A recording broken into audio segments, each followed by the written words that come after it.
As 48 horas seguintes passaram em uma nuvem de preparativos. Rodrigo e eu contratamos uma empresa de home care para transferir meu pai.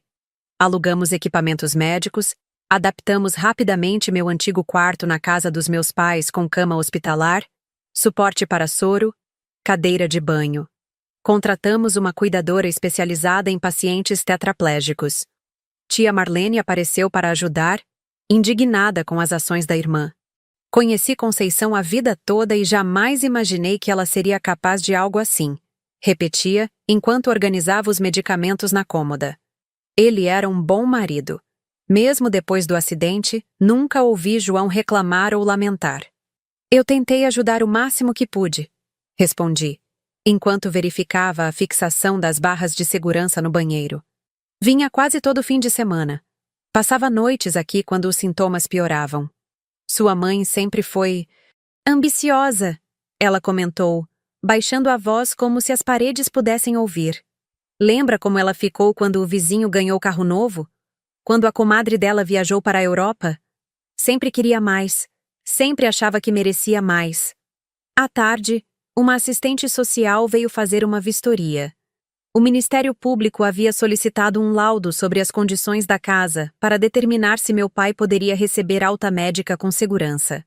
As adaptações estão adequadas, ela concluiu, após examinar cada cômodo. O relatório será positivo. No segundo dia, chegou o mandado oficial.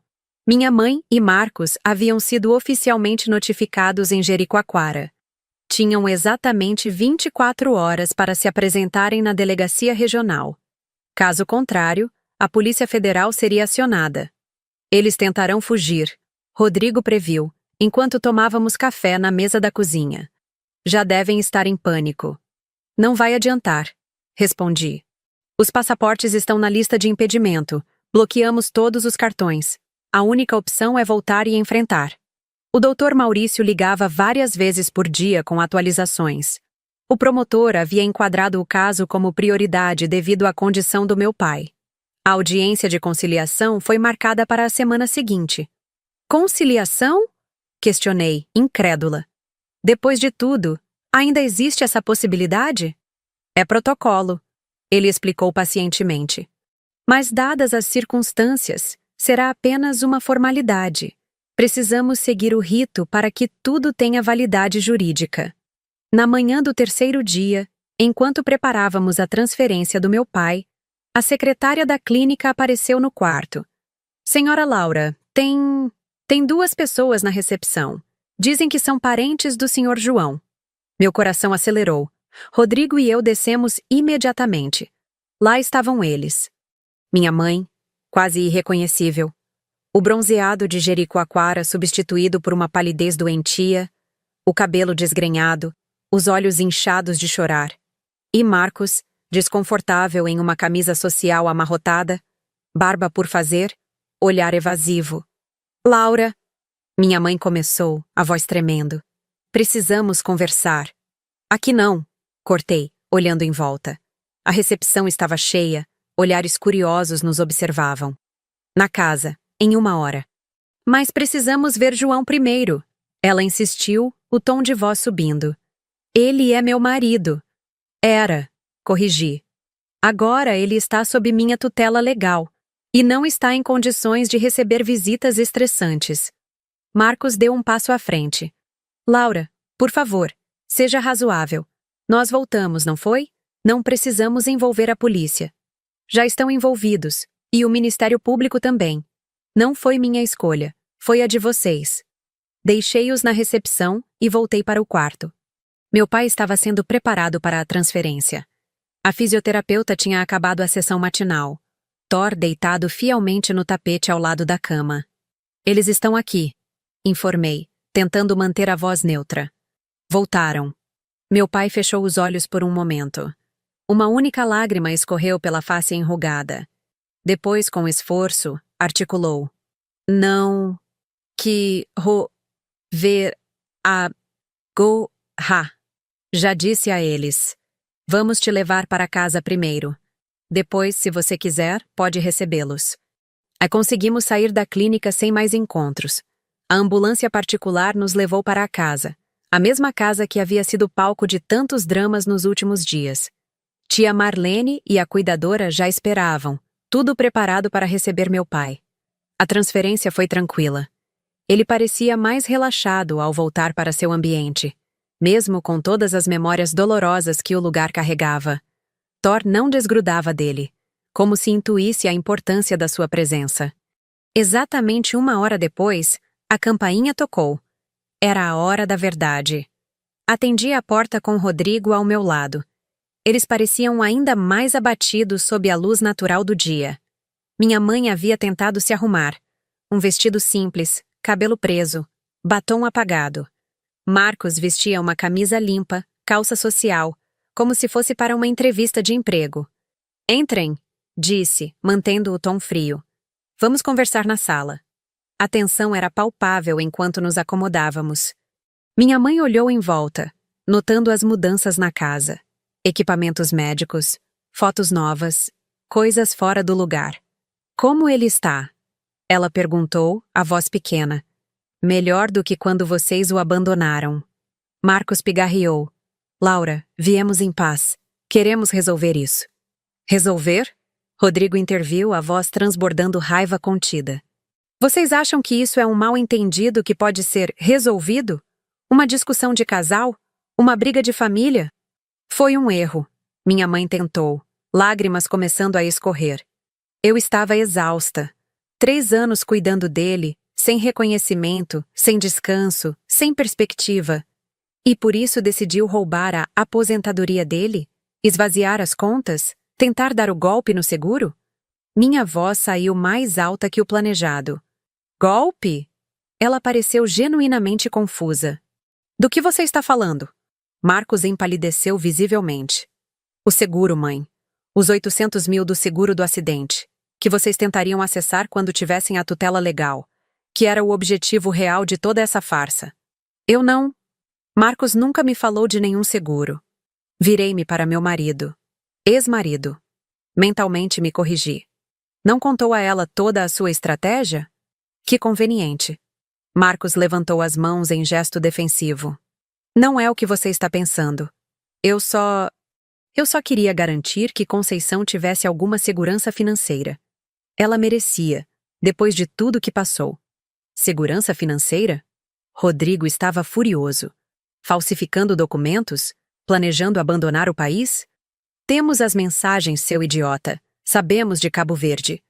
Minha mãe virou-se para Marcos, chocada. "Cabo Verde? Do que ele está falando?"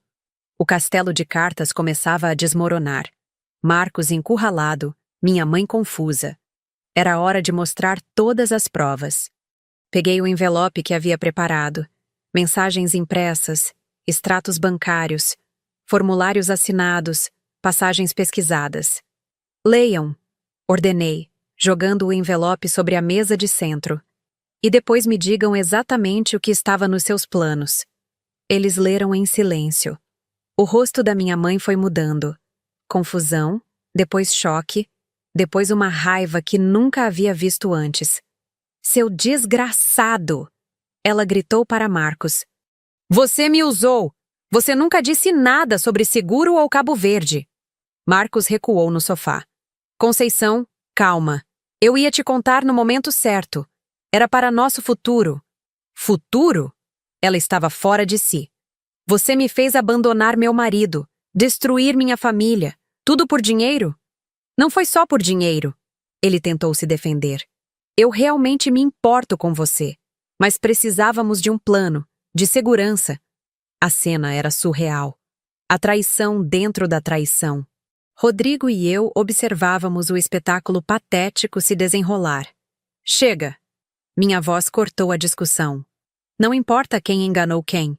O fato é que vocês abandonaram um homem doente, roubaram suas economias, tentaram destruir sua dignidade." "Eu não sabia." Minha mãe tentou entre soluços. "Eu só queria... Liberdade", completei. "E agora vai ter. Liberdade para viver com as consequências dos seus atos." Expliquei a situação legal. Os processos criminais em andamento. O bloqueio de bens. A destituição do poder familiar. A provável sentença de prisão para Marcos por falsificação de documentos. Há uma audiência marcada para segunda-feira, concluí. Vocês devem comparecer. O juiz determinará o próximo passo. E até lá? Minha mãe perguntou, parecendo pequena e derrotada. Até lá, você não pode ficar aqui. Esta casa agora está adaptada para o papai, e sua presença causaria estresse desnecessário. Mas onde vou ficar? Não é problema meu. Vocês tiveram dinheiro para resort em Jericoacoara, devem ter para um hotel. Marcos levantou-se, desconfortável. Laura, sei que você está com raiva e tem todo o direito. Mas não podemos resolver isso como adultos? Sem toda essa burocracia judicial? Rodrigo quase avançou sobre ele. Você tem coragem de falar em resolver como adultos depois do que fizeram? Vocês agiram como criminosos. Serão tratados como criminosos. A conversa foi interrompida por um barulho vindo do quarto. A cuidadora apareceu na porta. Senhora Laura, seu pai está perguntando por vocês.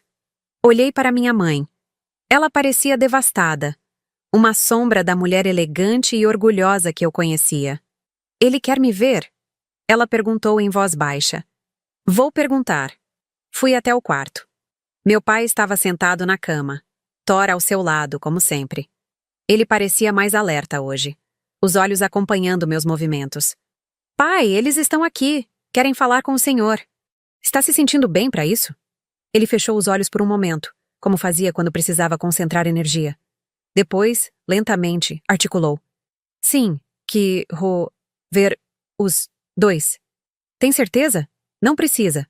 Podemos mandá-los embora. Preciso dizer adeus. Adeus. Uma palavra tão pequena, carregando tanto peso. Acenei positivamente e voltei à sala. Ele concordou em ver vocês, um de cada vez. 5 minutos apenas. Minha mãe foi a primeira. Entrou no quarto como quem entra numa igreja, com reverência e medo. Fechei a porta, dando-lhes privacidade, mas fiquei por perto. Do outro lado conseguia ouvir soluços entrecortados, pedidos de perdão, promessas vazias. 5 minutos depois, ela saiu, o rosto lavado em lágrimas, os ombros caídos. Ele disse que me perdoa. Ela murmurou, incrédula. Depois de tudo, ele disse que me perdoa. Marcos foi o próximo. A conversa foi mais breve, quase silenciosa. Quando saiu, seu rosto estava pálido, os olhos fixos no chão. Vamos, minha mãe disse a ele, pegando sua bolsa. Não temos mais o que fazer aqui. Na porta, ela se virou uma última vez. Laura, eu sei que não mereço, mas... Posso pelo menos ligar para saber como ele está? A cuidadora pode te dar atualizações semanais, concedi. Mas você não volta a esta casa até a audiência. Está claro? Eles assentiram e saíram. Pela janela, vi o táxi se afastar. Era estranho. Não sentia triunfo, nem mesmo satisfação. Apenas um cansaço profundo e uma tristeza que parecia não ter fim. Voltei para o quarto. Meu pai olhava pela janela, Thor aninhado ao seu lado. Parecia tranquilo, quase em paz. Como o senhor está se sentindo? Livre, ele respondeu, surpreendendo-me. Finalmente livre. Liberdade. A mesma palavra que minha mãe usava, mas com um significado completamente diferente. Para ela, liberdade era escapar das responsabilidades. Para meu pai, era a libertação de um casamento que percebi agora, talvez já estivesse morto muito antes do acidente. Descanse um pouco, sugeri, ajeitando seu travesseiro. Foi um dia difícil. Ele segurou minha mão com a sua, o movimento limitado, mas cheio de intenção. Obrigada, filha. Você é forte. Sempre foi. As lágrimas que havia contido o dia todo finalmente vieram. Apoiei minha cabeça em seu ombro e deixei o choro sair.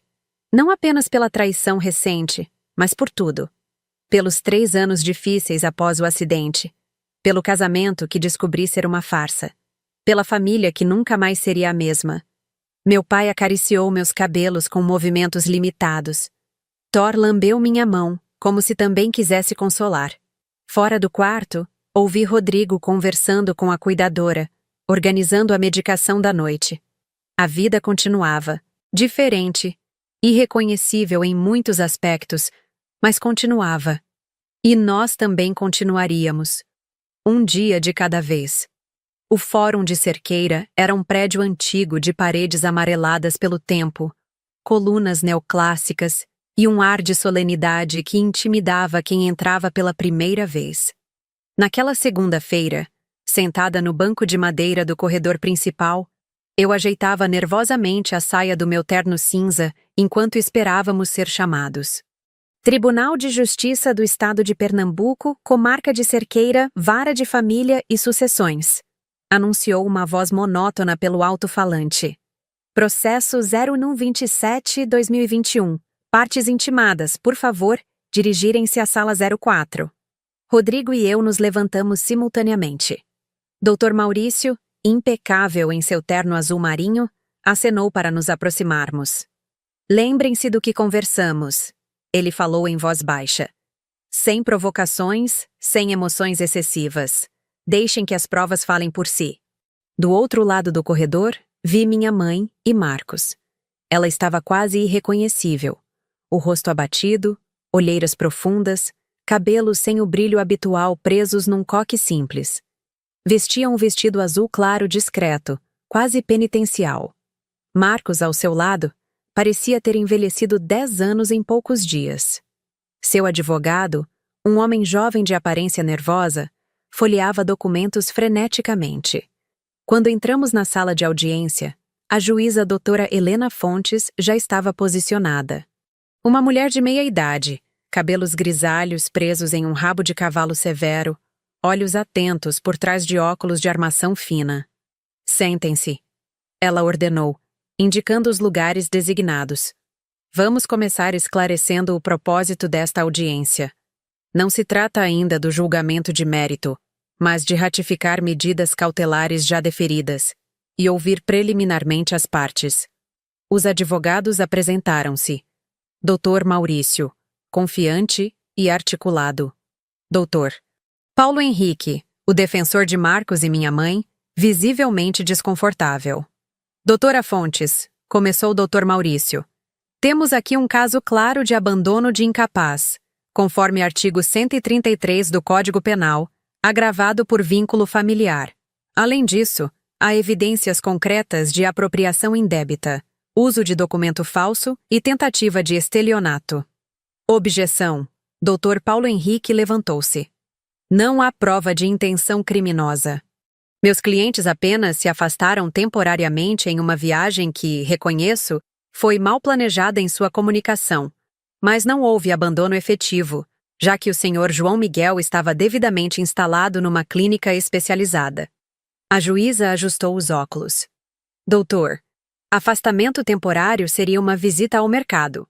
Estamos falando de um paciente tetraplégico deixado numa clínica com apenas 1 semana de pagamento garantido, enquanto os responsáveis desfrutavam de resort em outro estado, com planos documentados de deixar o país. Vamos nos ater aos fatos. Minha mãe soluçou baixinho.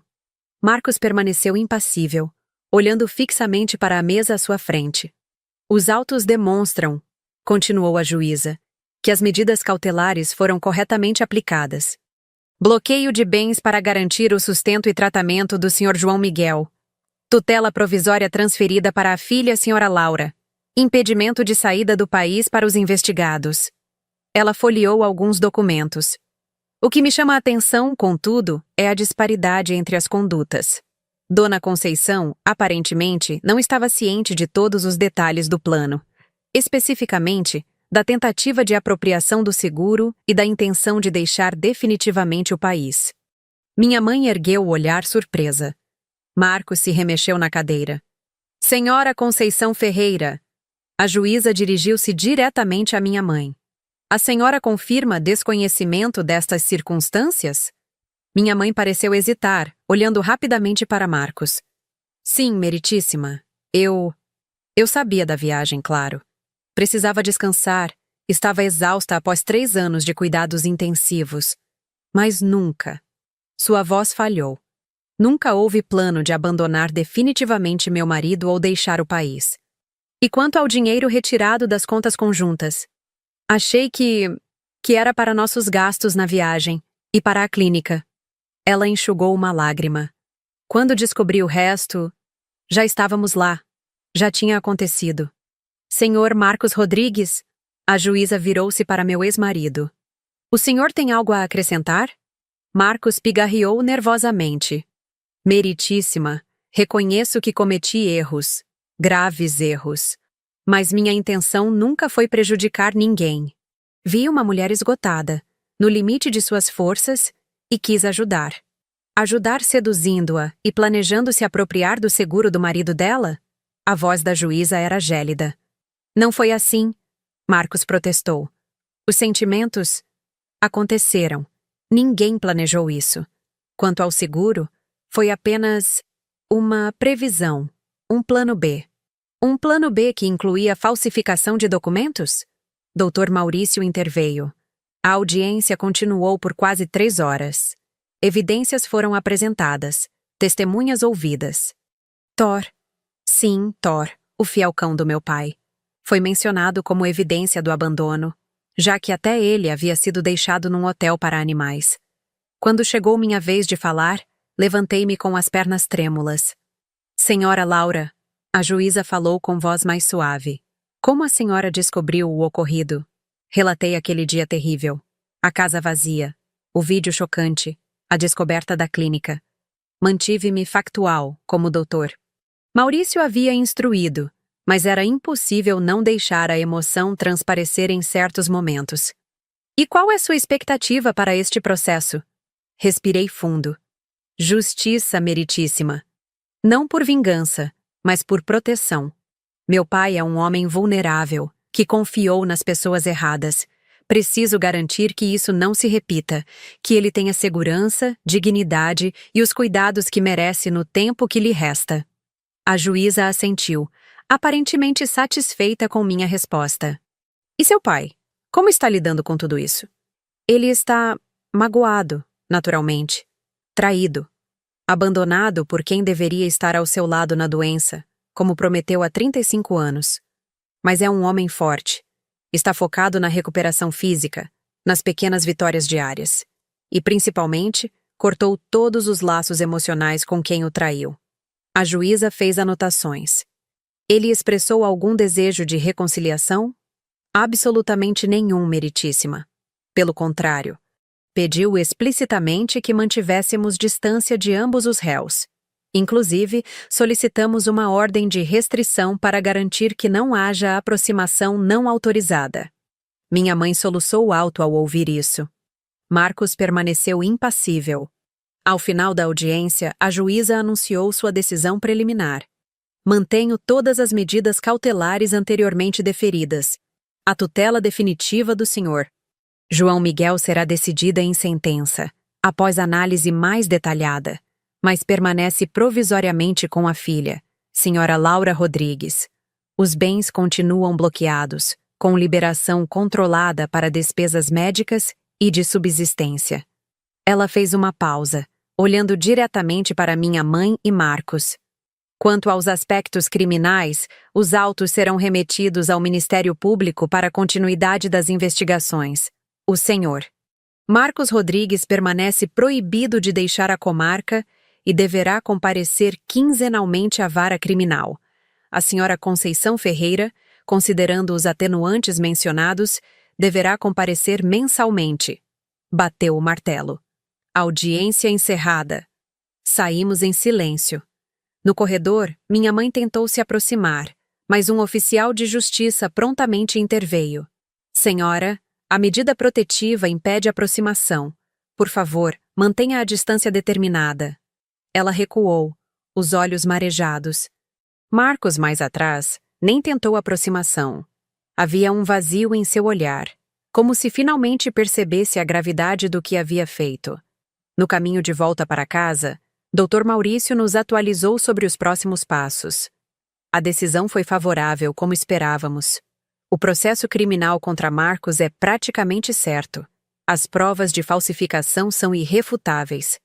Vamos solicitar a pena máxima, considerando a gravidade do abandono e a premeditação evidente. E quanto à minha mãe? Perguntou Rodrigo, que estava dirigindo. Tecnicamente, ela também cometeu abandono de incapaz, mas o fato de não ter conhecimento de todos os aspectos do plano pode ser considerado atenuante. Ainda assim, não escapará de uma condenação. E o divórcio? Indaguei. Tanto o seu quanto o dele serão por culpa. Isso significa que seu pai ficará com praticamente todo o patrimônio. No seu caso, você terá direito à meação sem qualquer desconto por alimentos para Marcos. Era reconfortante ouvir que a justiça funcionava, mesmo que lentamente. Mas uma justiça formal, processual, não apagava os danos emocionais. Não restaurava a confiança quebrada. Não curava corações feridos. Quando chegamos em casa, encontramos uma cena inesperada. Meu pai estava na varanda, na cadeira de rodas adaptada, Thor ao seu lado, conversando, da maneira limitada que podia, com o Dr. Armando, seu médico de longa data. Ah, vocês chegaram, doutor. Armando levantou-se para nos cumprimentar. Estava dizendo ao João que os resultados dos últimos exames são promissores. A fisioterapia intensiva está fazendo efeito. Há uma melhora na função do lado direito. Os olhos do meu pai brilhavam de uma maneira que não via há muito tempo. Com algum esforço, ele conseguiu articular. Mover mais. Mostrou-me como conseguia flexionar levemente os dedos da mão direita. Um movimento minúsculo para qualquer outra pessoa, mas uma conquista monumental para ele. Isso é incrível, pai. Abracei-o cuidadosamente. Vamos continuar o tratamento. Faremos tudo o que for possível. Dr. Armando se despediu, prometendo voltar em alguns dias. Enquanto Rodrigo o acompanhava até a porta, fiquei com meu pai na varanda. Como foi na audiência? Ele perguntou, cada palavra exigindo esforço. Correu bem. A juíza parece entender a situação. Marcos deve responder criminalmente. Mamãe também, embora talvez com pena menor. Ele assentiu, uma expressão séria no rosto. Nunca mais que ver nenhum de les. A determinação em sua voz, mesmo entrecortada, era clara. A ordem de restrição foi mantida. Eles não podem se aproximar sem autorização, e você deixou bem claro que não quer contato. Uma sombra de alívio passou por seu rosto. Bem, à noite, quando todos já haviam se recolhido, sentei na varanda com uma xícara de chá. As estrelas brilhavam intensamente no céu de Cerqueira, sem a poluição luminosa das grandes cidades. Thor estava deitado aos meus pés, sempre vigilante. Pensei em como a vida podia mudar tão drasticamente em tão pouco tempo. Há uma semana, eu tinha um casamento que julgava estável. Tinha uma mãe que respeitava. Tinha certezas que se revelaram ilusões. Mas também percebi que havia ganhado coisas. Uma clareza sobre o que realmente importava. Uma força que não sabia que possuía. Uma relação mais profunda com meu pai e meu irmão. Meu celular vibrou. Hesitei antes de olhar. Nos últimos dias, cada notificação parecia trazer más notícias. Era Marcos. Laura, sei que não mereço seu perdão. Nem estou pedindo isso. Só quero que saiba que estou assumindo total responsabilidade pelos meus atos. Vou colaborar com a justiça. Vou abrir mão de qualquer direito na divisão de bens. E vou me afastar completamente como seu pai pediu. É o mínimo que posso fazer. Cuide bem dele. Não respondi. Não havia o que dizer. Algumas pontes, uma vez queimadas, não podem ser reconstruídas. Algumas traições são irreparáveis. Tomei o último gole do chá já frio e olhei mais uma vez para o céu estrelado. Amanhã seria outro dia. Um dia mais próximo da cura, da justiça, da paz. Olhei para Thor, que levantou a cabeça com aquela adoração canina incondicional. Vamos lá, amigão. Hora de dormir. Entramos juntos. Na casa silenciosa, passamos pelo quarto do meu pai. Pela fresta da porta, vi que ele dormia tranquilamente. Seu rosto, mesmo com as marcas da idade e da doença, parecia sereno. Sorri. Apesar de tudo, havia esperança. Havia amor. Havia um amanhã. E isso, no fim das contas, era o que realmente importava. Nas semanas seguintes, o processo avançou rapidamente. A promotoria, indignada com a crueldade do caso, priorizou as investigações. Novas provas surgiram. E-mails trocados entre Marcos e um corretor imobiliário em Cabo Verde. Reservas de passagens aéreas só de ida. Consultas sobre como transferir grandes somas para paraísos fiscais. O cerco se fechava. E Marcos, percebendo que seria impossível escapar, decidiu fazer a única coisa que poderia minimamente reduzir sua pena: confessar tudo. Em depoimento detalhado, admitiu ter sido o mentor intelectual do plano. Confessou ter manipulado minha mãe, explorando seu cansaço e frustração. Revelou toda a trama para acessar o seguro, falsificar documentos, abandonar o país. Para minha mãe, a confissão de Marcos foi um choque. No tribunal, ela o encarou com um misto de raiva e descrença. Finalmente entendeu que havia sido não apenas cúmplice, mas também vítima de um golpe sofisticado. Mas isso não a isentava. O fato é que ela abandonou um homem doente, seu marido de 35 anos, no dia do aniversário dele. Escolheu fugir com o genro em vez de honrar seus compromissos. E por isso, pagaria o preço. A sentença preliminar veio 2 meses após a primeira audiência. Marcos foi condenado por formação de quadrilha, falsificação de documentos, estelionato e abandono de incapaz. 5 anos de prisão em regime semiaberto, mais indenização por danos morais. Minha mãe recebeu uma pena menor. 2 anos em regime aberto, convertidos em serviço comunitário e uso de tornozeleira eletrônica. Perdeu todos os direitos no divórcio. Nem pensão, nem bens, nem sequer o direito de usar o sobrenome do meu pai. Quando o juiz leu a sentença, ela chorou copiosamente. Tarde demais para arrependimentos genuínos. Tarde demais para reparações. Meu pai recebeu a notícia da sentença com uma tranquilidade que me surpreendeu. Justiça, ele disse simplesmente. Depois acrescentou: podemos seguir em frente. E era isso. O capítulo sombrio estava encerrado. A partir dali, nosso foco seria apenas um: reconstruir o que havia sido destruído, fazer florescer novamente a vida nas ruínas que a traição havia deixado. O caminho seria longo. A recuperação física do meu pai, lenta, mas promissora. A reconstrução emocional de todos nós, um processo diário. Mas tínhamos algo fundamental, uns aos outros. A família verdadeira, aquela que permanece quando todas as máscaras caem. Enquanto ajudava meu pai com os exercícios noturnos de fisioterapia, ele segurou minha mão com a sua direita, cada dia mais forte, mais ágil.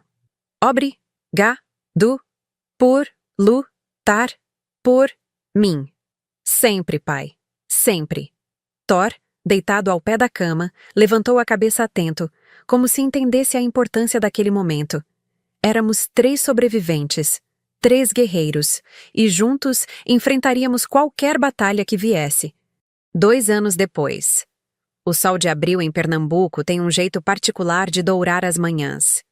Não é apenas luz, é uma promessa dourada que escorre pelas janelas, aquece a pele e renova esperanças. Naquela manhã específica, quando abri as cortinas do meu quarto, senti aquela luz especial como um presságio de que o dia seria memorável. Era o aniversário de 67 anos do meu pai. 2 anos completos desde o dia em que nossas vidas foram viradas de cabeça para baixo, sacudidas brutalmente, transformadas de maneiras inimagináveis. 2 anos desde que descobri o significado real de família, lealdade e amor. Vesti-me com um cuidado especial. Escolhi um vestido azul marinho de corte simples, mas elegante.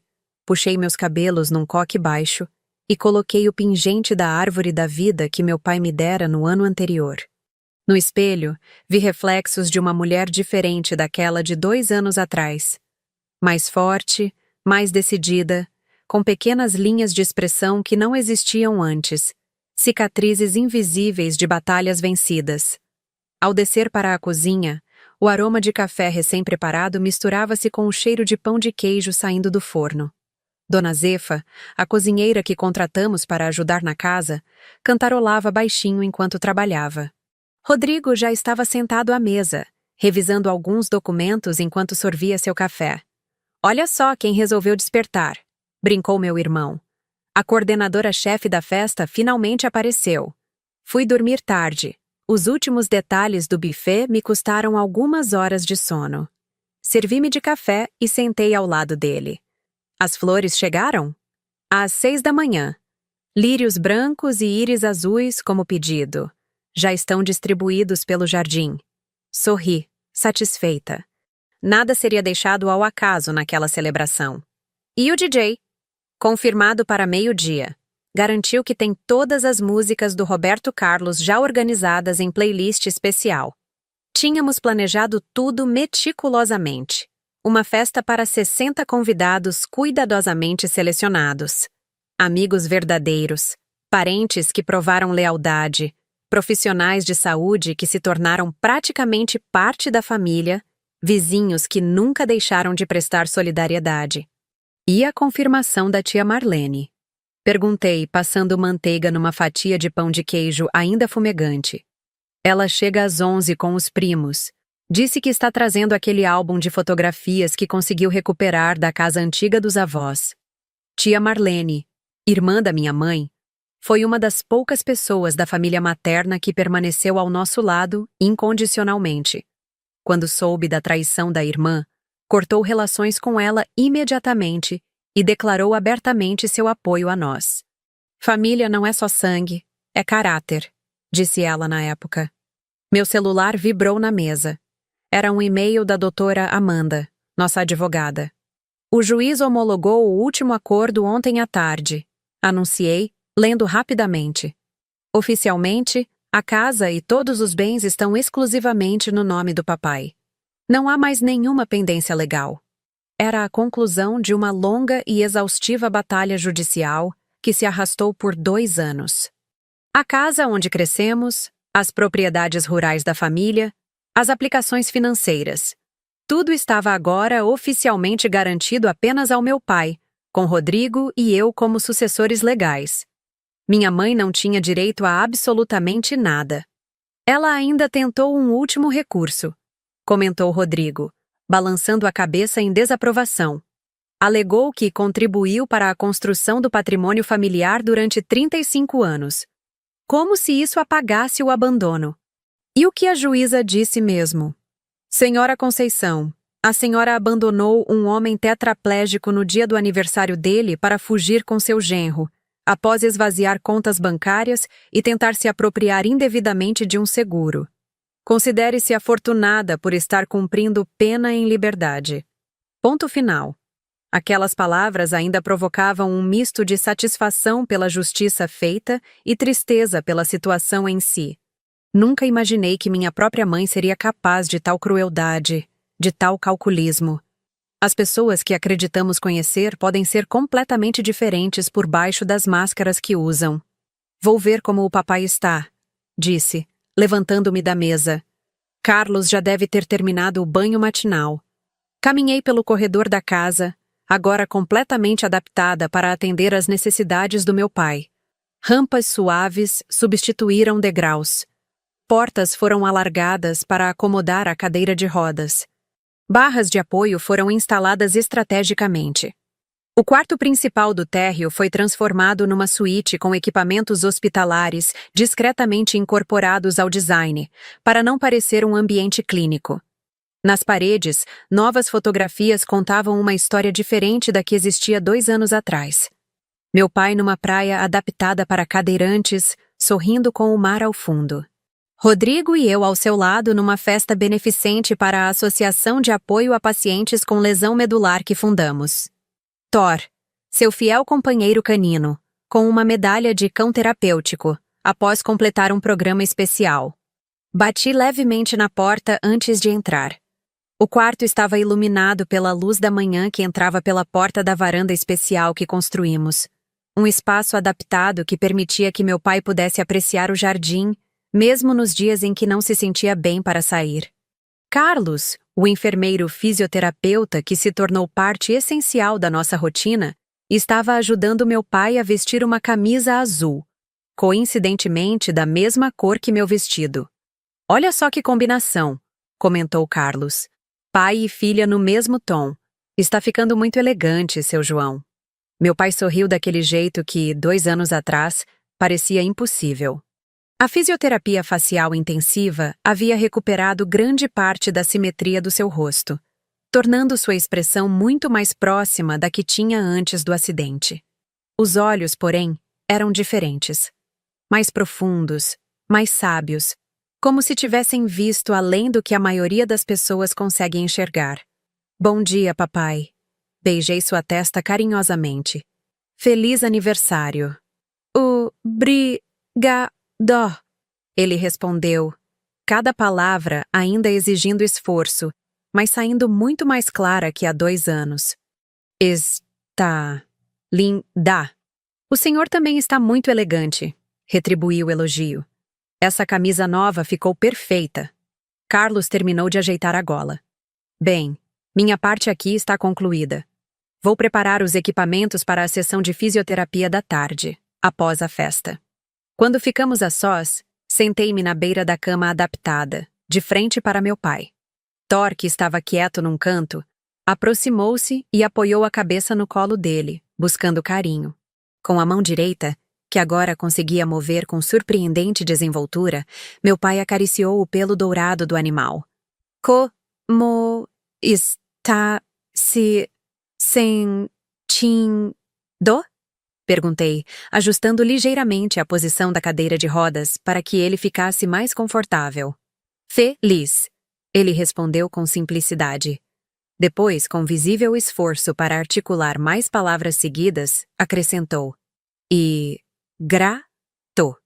Grato pelo quê, pai? Ele moveu a mão direita num gesto circular, indicando o ambiente ao redor, depois apontou para mim. Por tudo isto, por você e Rodrigo. Senti a emoção começar a subir pela garganta. Respirei fundo para controlá-la. Nós é que somos gratos, pai. Por sua força, por não ter desistido, por nos ensinar tanto. Com determinação visível, ele conseguiu articular uma frase mais longa. A vida sempre encontra caminho. Era uma frase que tinha se tornado quase um mantra em nossa família nos últimos anos. A vida sempre encontra um caminho, através das fissuras do concreto, por entre as rachaduras das pedras, mesmo nos solos mais áridos. Como aquelas plantas resilientes que brotam em ambientes impossíveis, nós havíamos encontrado uma maneira de florescer novamente. A equipe de decoração já está no jardim, comentei, mudando para assuntos mais práticos. O bolo chega às 11, o DJ ao meio-dia e os convidados começam a aparecer a partir das 2. Está tudo sob controle. Ele assentiu satisfeito. Então, com um movimento que ainda me surpreendia, apontou para a cômoda. Primeira gaveta presente para você. Presente? No seu aniversário? Pai, o aniversariante é o senhor.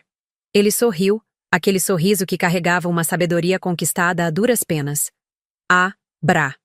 Levantei-me e abri a gaveta indicada. Dentro, encontrei uma pequena caixa delicadamente embrulhada em papel azul com um laço prateado. Claramente obra de Carlos, já que meu pai não conseguiria fazer dobras tão perfeitas. Posso abrir agora? Ele acenou afirmativamente. Desembrulhei com cuidado, não querendo danificar o bonito embrulho.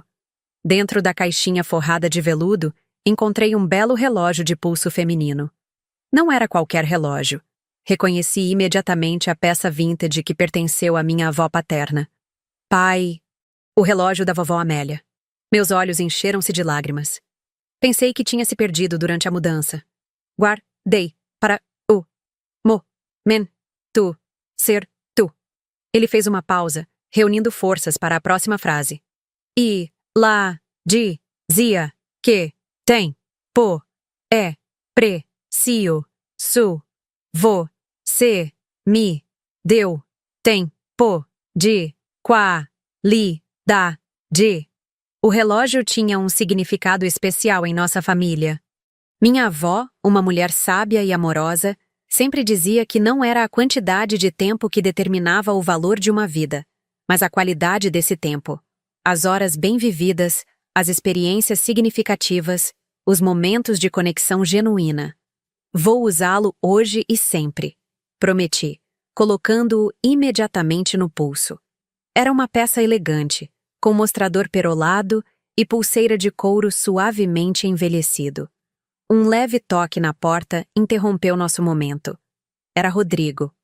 Desculpem interromper, mas o pessoal do buffet chegou e está perguntando onde montar as estações de comida. Amanhã voou em preparativos finais. Ao meio-dia, o jardim estava transformado. Mesas elegantemente dispostas sob toldos brancos para proteger os convidados do sol forte. Arranjos de flores frescas em tons de azul e branco. Luzes decorativas penduradas estrategicamente, esperando o cair da tarde para criar aquele ambiente mágico. Uma pequena pista de dança, criada especialmente para a ocasião. Um palco discreto para o DJ, que testava o som com uma versão instrumental de detalhes. Uma das favoritas do meu pai. A mesa do bolo ocupava a posição central. Um majestoso bolo de chocolate com cobertura de brigadeiro, exatamente como meu pai gostava.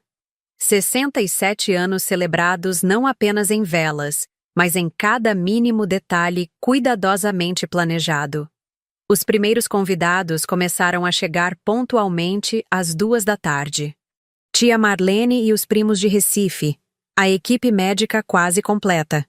Dr. Armando, a neurologista doutora Helena, a fisioterapeuta Clarice, a fonoaudióloga Denise, o terapeuta ocupacional Felipe. Vizinhos que haviam se tornado amigos próximos durante os momentos mais difíceis. Posicionamos meu pai estrategicamente num ponto do jardim de onde podia ver e interagir facilmente com todos. Thor, usando uma elegante bandana azul especial para a ocasião, permanecia fielmente ao seu lado, como sempre. A festa fluía com naturalidade. Conversas animadas, música ambiente, taças de espumante circulando. Meu pai, a despeito de suas limitações físicas, parecia mais vivo e presente do que eu o vira em anos. Seus olhos brilhavam ao receber cada convidado, ao ouvir cada história, ao participar de cada brinde. Por volta das 16h, Dr. Armando pediu um momento de atenção. Com taça em mãos, fez um brinde improvisado. Estamos aqui hoje para celebrar não apenas mais um ano na vida do meu amigo João, mas para celebrar a vida em si. Essa força misteriosa e incrível que encontra caminhos mesmo quando todas as portas parecem fechadas. Fez uma pausa, olhando diretamente para meu pai. Como médico, já vi muitos pacientes enfrentarem desafios imensos, mas poucos me ensinaram tanto sobre resiliência, dignidade e força interior quanto você, João. Quando os protocolos médicos diziam que você não recuperaria movimentos significativos, você provou que a determinação humana frequentemente reescreve prognósticos. Ergueu sua taça ainda mais alto. Então hoje brindamos não apenas a sua saúde e longevidade, mas a sua coragem. A sua capacidade de renascer das cinzas. De transformar a maior traição em uma nova chance de vida autêntica. Você nos ensina a cada dia que é possível ressignificar a dor e construir algo belo a partir dela. Todos ergueram suas taças em concordância. A vida, a ressignificação, ecoou pelo jardim. Meu pai, visivelmente emocionado, conseguiu levantar sua taça adaptada com a mão direita, um gesto que 2 anos antes seria impensável. Quando chegou o momento do bolo, reunimos todos em volta da mesa central. As velas foram acesas, uma grande em forma de 6 e outra em forma de 7, e um coro de "Parabéns a você" elevou-se no ar da tarde. Meu pai, com a ajuda mínima de Carlos, conseguiu soprar as velas. Um feito que arrancou aplausos entusiasmados dos presentes. Muitos lembravam-se do aniversário anterior, quando ele mal conseguia direcionar o sopro. Enquanto servíamos o bolo, pedi um momento ao microfone. O jardim silenciou gradualmente. 2 anos atrás. Comecei, sentindo a emoção na voz. Não sabíamos se estaríamos aqui hoje. Não sabíamos se teríamos motivos para celebrar. A vida nos testou de maneiras que jamais imaginamos. Desafiou nossa fé, nossa força, nossos laços mais sagrados. Fiz uma pausa, buscando as palavras certas. Naquele aniversário de 65 anos, aprendi uma lição que mudaria minha vida para sempre. Família não é definida por sangue ou documentos. Família é definida por quem fica quando seria mais fácil partir. Por quem luta quando a batalha parece perdida. Por quem escolhe amar, dia após dia.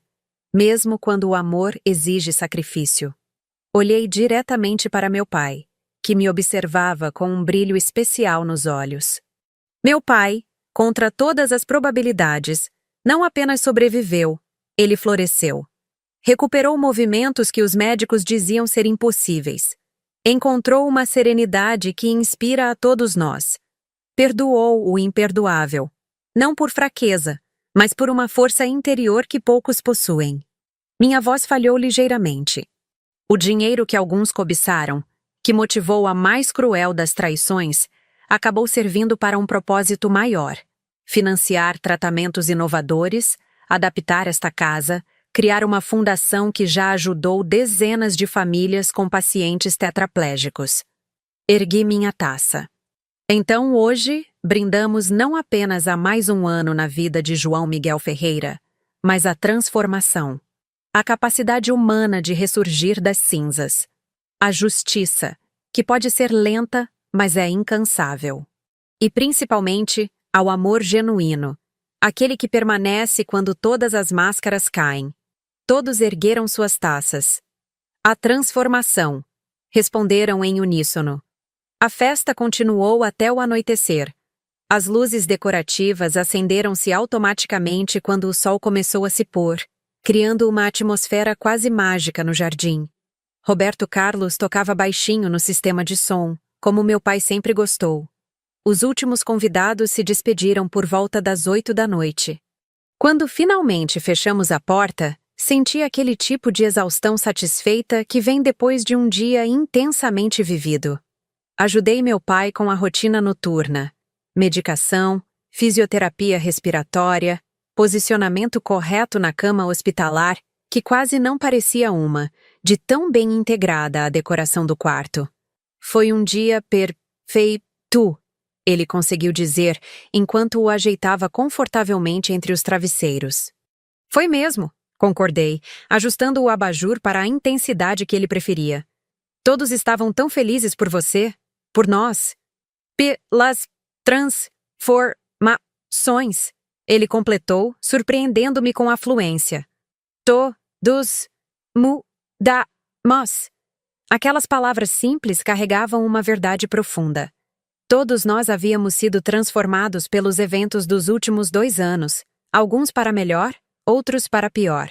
Soube do Marcos hoje, comentei enquanto arrumava os medicamentos da manhã seguinte na mesinha. Ele continua no regime semi-aberto, trabalhando durante o dia e voltando para a penitenciária à noite. Aparentemente tem se comportado bem. Talvez consiga a progressão de pena no próximo ano. Meu pai não demonstrou nenhuma reação específica, nem satisfação pela punição, nem pena pelo homem que quase destruiu nossa família. Havia transcendido esse tipo de emoção.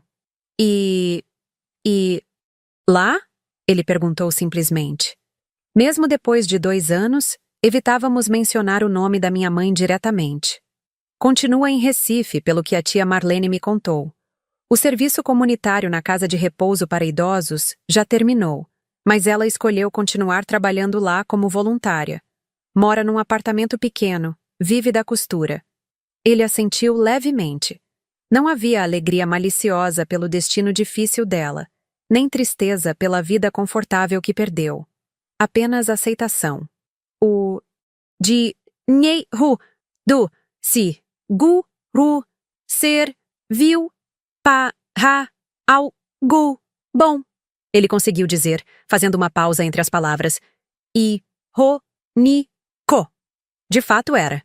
O dinheiro do seguro, quase R$ 800.000, que Marcos e minha mãe tanto cobiçaram, acabou sendo usado integralmente para o bem-estar do meu pai e para ajudar outras pessoas em situação semelhante. Financiou tratamentos experimentais, equipamentos de última geração, a adaptação completa da casa e ainda sobrou para criarmos a Fundação Novo Caminho, que oferecia suporte a famílias com pacientes tetraplégicos. O universo tem um senso de humor peculiar, comentei, arrumando as cobertas. E um senso de justiça ainda mais interessante. Thor pulou na cama, como fazia todas as noites, acomodando-se cuidadosamente ao lado do meu pai. Era incrível como o animal sabia exatamente onde podia se posicionar sem machucá-lo ou atrapalhar sua respiração. Durma bem, pai. Amanhã temos a consulta com o especialista em neuroestimulação. Quando cheguei à porta, sua voz me deteve. Lau, ha. Virei-me. Sim? Quando, lis, fu, em, bo, ra, achei, que, tinha, perdido, tudo. Ele fez uma pausa, reunindo forças para a próxima frase. Mas, na verdade, ganhei a chance de ver quem realmente importa. As lágrimas que havia contido durante toda a festa finalmente vieram. Aproximei-me novamente e segurei sua mão. O Senhor me ensinou a maior lição de todas, pai, que a verdadeira força não está em nunca cair, mas em se levantar toda vez que caímos. Que perdoar não significa aceitar o abuso, mas liberar-se de um fardo. Que amor verdadeiro não precisa de juramentos, precisa de ações. Ele sorriu daquele jeito que iluminava todo o seu rosto. Você salvou minha vida. Não, pai, respondi enxugando as lágrimas. Você salvou a minha. Deixei o quarto silenciosamente. Thor fazendo sua última ronda de vigilância antes de voltar para sua posição de sentinela noturna. Na casa adormecida, caminhei até a varanda. O céu de cerqueira era um espetáculo à parte. Sem poluição luminosa, as estrelas brilhavam com uma intensidade quase cinematográfica. Toquei o relógio da minha avó, agora no meu pulso. Tempo precioso. Tempo de qualidade. Vovó Amélia estava certa. Não é a quantidade de anos que define uma vida bem vivida, mas como vivemos cada minuto que nos é dado. Marcos cumpria sua pena, enfrentando as consequências de suas escolhas. Minha mãe vivia uma vida modesta, talvez encontrando alguma redenção no trabalho voluntário com idosos. A justiça havia se manifestado de maneiras que nenhum tribunal poderia ordenar. Na solidão das noites, na ausência de amor genuíno, na perda da dignidade. E nós? Nós havíamos sido refinados pelo fogo. Mais fortes, mais sábios, mais compassivos. Rodrigo havia encontrado um novo propósito, dedicando parte de seu tempo como advogado a casos de pessoas vulneráveis. Eu descobri uma força interior que não sabia possuir, tornando-me não apenas cuidadora do meu pai, mas gestora eficiente do patrimônio familiar e diretora da fundação que criamos. O vento suave da noite trouxe o perfume do jasmineiro que florescia no jardim. De longe, ouvi a música que ainda tocava baixinho no quarto do meu pai. Como é grande o meu amor por você. Algumas coisas realmente nunca mudam. Sorri, sentindo uma paz que, 2 anos atrás, parecia impossível. A vida segue seu curso, imprevisível, por vezes cruel, frequentemente surpreendente. E nós seguimos com ela, carregando nossas cicatrizes como medalhas, nossas experiências como lições, nosso amor como bússola. Porque, no fim, é isso que realmente importa. A capacidade de transformar até mesmo a mais terrível traição em uma oportunidade de crescimento.